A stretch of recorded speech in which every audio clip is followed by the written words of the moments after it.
Hi, my name is Amber. Welcome back to my channel, Books and Beaches. So this is my long-awaited, well, not too long, February wrap-up.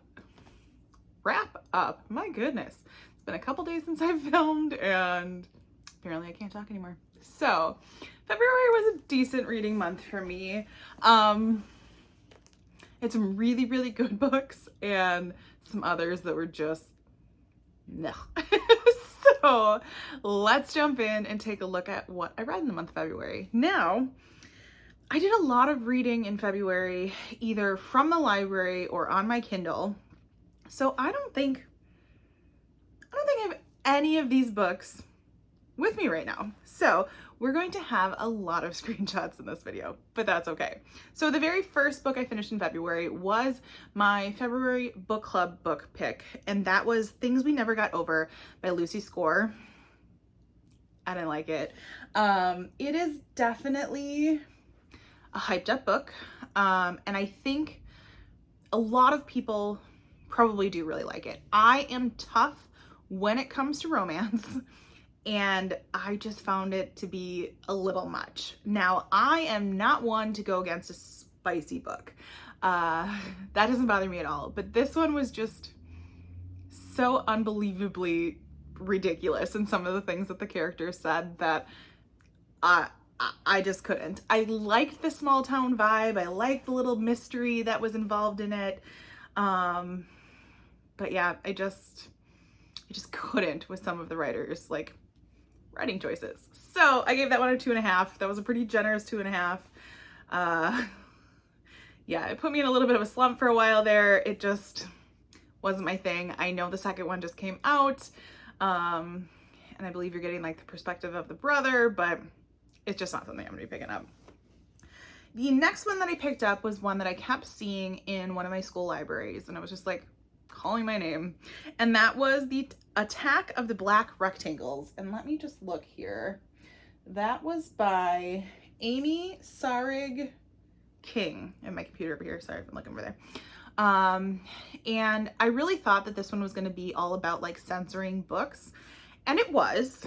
I forget what our main character's name is, but they are reading a group book in class, and they come across a part, they're reading The Devil's Arithmetic, and they come across a part that they've like blacked out some words. And so they're kind of on this hunt to figure out what words are blacked out and why. And they're trying to come up with like, why do we think that, I believe they're in 5th or 6th grade, why would they be censoring these books? But then there was this whole other kind of storyline with the main character and his dad, who's a little bit more estranged from his life, and that part didn't make sense to me. I wish they would have focused more on censoring books. So, but once again, that's more of like a middle grade YA, and so I have to remember it's not necessarily written for me. So I gave that one a 3. But then I picked up a book, and I knew I would like this one because I already liked the first one, and I picked up Freak by Jennifer Hillier. Now, I don't want to say too much about Freak because Freak continues in like the same world as Creep, who is also obviously by Jennifer Hillier, and so I don't want to say too much, but there is a professor involved, a serial killer, and just some other characters. I believe I talked about Creep in one of my other wrap-ups, so I can link that below if I remember which one it was. But I loved Freak. I highly suggest you pick up both Creep and Freak. Easily gave Freak 5 stars, and I want more. I want more from the storyline. And unfortunately, I don't know if I'm going to get that, because if I look here, yeah, Freak was written in, let me just pull it up here, 2012. So something tells me I am probably not going to get my wish in a continuation of this one.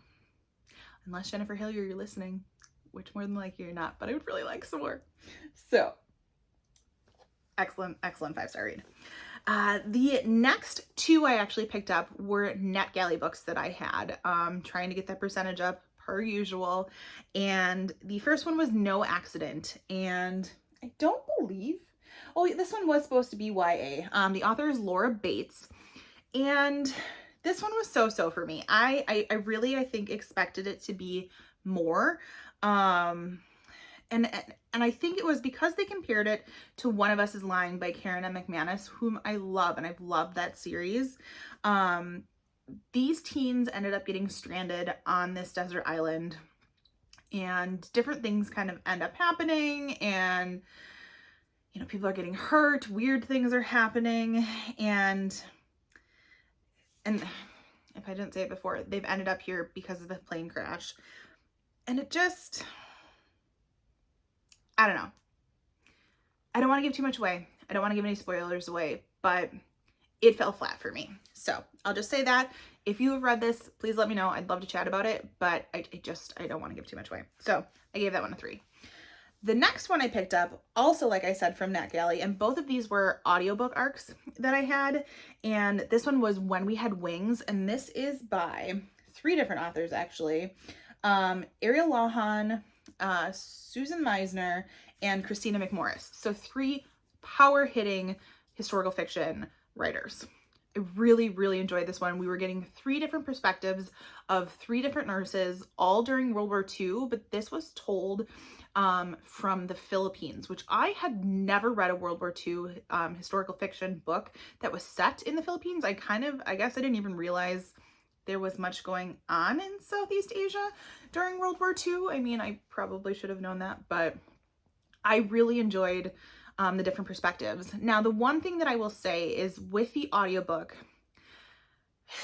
and I'm trying to think, I don't believe the narrators were different. And if they were, there was not enough difference to help keep the story straight. I wish they would have chosen 3 different people to tell each timeline, because while they each go through different things, and these 3 nurses are all kind of ending up in 3 different places, and their timelines intersect here and there, they all each had, you know, a little bit of a love interest and different things that happened to them. And so I think with the audiobook, because that was the type that I consumed, I wish they would have had different narrators to help keep them straight a little bit better.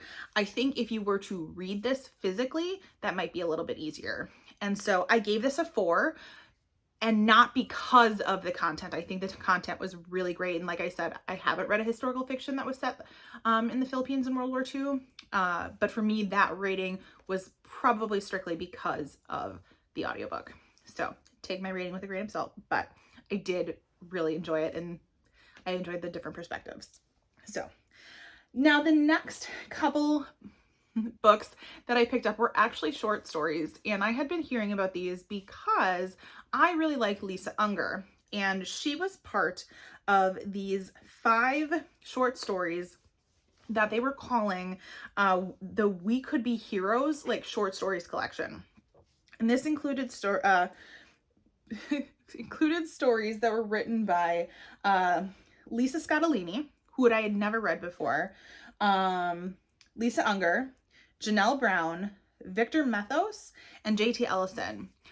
I don't want to say too much about these stories because they're really short. I think all of them were under 100 pages, if not like super close to it. So I don't want to say too much, but each one had some sort of hero element to it. The first one, written by Lisa Scottolini, was Pigeon Tony's Last Stand. The next one was Unknown Caller by Lisa Unger. JANELLE Brown wrote Trouble. Victor METHOS wrote Kill Night. And JT Ellison wrote These Cold Strangers. So the thing I really liked about these was most of these authors I hadn't read anything from. I'd only read something from Lisa Unger. So it was a quick, easy way to get a glimpse of their writing. I did rate each story individually, even though I kind of read them back to back to back. Pigeon Tony's Last Stand was cute. It's all about this guy named Pigeon Tony who has pigeons. I gave that one a 3. It was cute. It was all right. Nothing to, like, as I say, write home about. Unknown Caller was great. I've always liked Lisa Unger. I gave that one a 4. Trouble by JANELLE Brown, I gave a 3, which I have some JANELLE Brown sitting on my shelves. Hopefully that doesn't, like, give me a glimpse of what I'm going to think of her books. But Kill Night was Victor Methos. I also gave that one a 3. And These Cold Strangers by J.T. Ellison was fantastic. And like I said, these are short stories, so I don't want to tell you too much. I think you should just kind of go into them blind. But I definitely want to pick up more by J.T. Ellison now, because that writing was fantastic. So those were those quick 5 short stories. I believe they all are available on Kindle Unlimited, and with Kindle and with these particular ones on Kindle Unlimited, you can get not only the ebook but the audiobook too. Otherwise, I think they might be like 99 cents or something. So really good, super short reads. I read all of them within a matter of like 3 to 4 days. So the next book that I picked up, I am blaming TikTok. And I blame TikTok because I have gotten onto like the book talk side. I haven't really created much, but I do enjoy watching. And somehow I got on like the books that'll make you cry like string. And I found a whole bunch of books that I was like, okay, maybe I want a good cry. Let's see if I should pick these up. And so I picked up the first one because it was the first one that was available at the library. And that was 1,000 Boy Kisses. And this is by Tilly Cole. I've never read anything by Tilly Cole before, and I rated this one a 3.5. It wasn't that the story was bad, and I will kind of put a warning here. This may be slightly spoilerish, so feel free to skip ahead. I'll put the timestamp right here if you don't want to hear this. But this one was all about a boy who's come to America, to Georgia actually, from... oh gosh, no, I can't remember where he's from. Norway, I believe, and meets this girl from Georgia. They kind of have like this whirlwind friendship that turns into a romance as they get older, and eventually he has to move back to Norway. They're heartbroken, but they're gonna try to stay together, and you know they act like pen pals. And then all of a sudden one day she cuts him off, and he doesn't know what's happening. And they eventually move back to the United States. They still are living next door to this girl. And you know, they haven't really talked. They haven't talked in a couple years. And so, they eventually kind of reconnect, and we find out, and this is where like some of the spoilers come in, that she was gone because she was diagnosed with cancer. And I can't remember which one, but it's like a pretty fatal cancer. And so the whole time in this book, all I could think about was this was written in 2016. All I could think about was this is the modern day retelling of A Walk to Remember. I am definitely a millennial, and this one to me was just everything that A Walk to Remember was. You know, in A Walk to Remember, they have all of these different bucket list items that they want her to complete before she dies, and I just felt it was the exact same thing in this book. And so now I will say the endings are slightly different, but I kept comparing it the whole entire time. I was like, this is A Walk to Remember. This is A Walk to Remember. And so I don't think I got out of it what the TikTok community got out of it. So I gave it a 3.5. It was okay. I think if you hadn't read A Walk to Remember, I was a huge Nicholas Sparks fan, or if you haven't watched that movie, then you might really like it. But to me, I was like, and it didn't make me cry. So I digress. Then the very last book that I picked up in the month of February was My Darkest Prayer by S.A. Cosby. I believe, yes, I had this one as an audio arc as well from NetGalley. I was obsessed with S.A. Cosby's Razorblade Tears last year. So good. And this one pretty much did not disappoint either. I gave it a 4, and let me tell you a little bit about the premise. So we still have kind of like a hard-edged character in this one, and it turns out that, I'm trying to remember all these. We have our main character, Nathan, who helps his cousin run basically a funeral home. He's kind of like hands-on guy, you know, he helps, you know, transport bodies and do funerals and stuff like that. And we basically, and he's a former cop. That's important to know. Sorry, my memory sometimes. And they come to find out that like the pastor, the big well-known pastor in town, has died, but they think his death is a little suspicious, and the police aren't really treating it as such. And since he's a former cop, he's like, shouldn't you guys be investigating this better?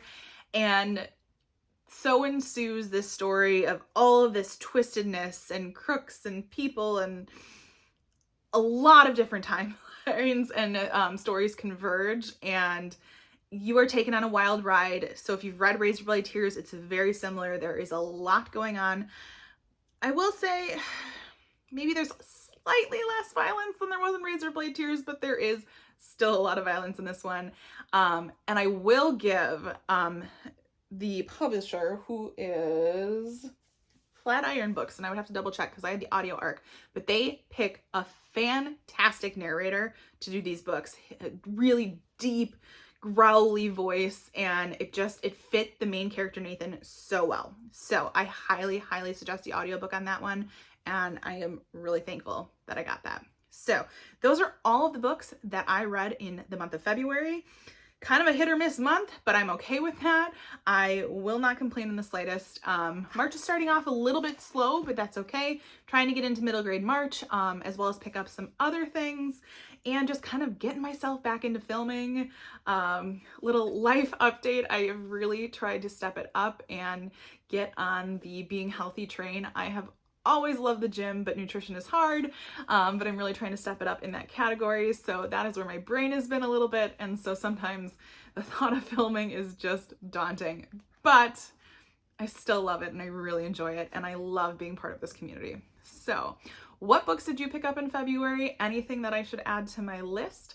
As always, if you like this video, feel free to like and subscribe, and I will see you next time.